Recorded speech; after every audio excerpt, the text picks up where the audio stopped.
magulang nila. Tsaka yung isa. So, ngayon na lang.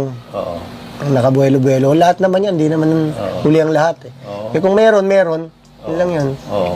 Paano mo sasagutin yung reaction ng ibang mga tao na, oh, niloloko ni Jeric yung mga babae, oh, inaanakan lang, tapos... Ako kasi,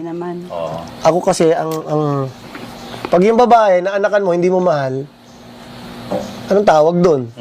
Parang panloloko, parang gano'n. O kaya pinangakuan mo ng kung ano-ano. so far, minahal Hindi mo naman niya yung naman. mga... Diba? Panloloko. So, minahal mo sila lahat? Eh, yung pareho lang man ninyong gusto, mahal nyo naman yung isa't isa. Hindi ko makita nasaan yung panloloko doon eh. Ako sa akin kasi ang pagrelasyon eh. At tumatagal talaga to, itong mga relationships na to.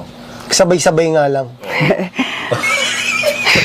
Teka, sinabay mo sa akin, di ko na matandaan.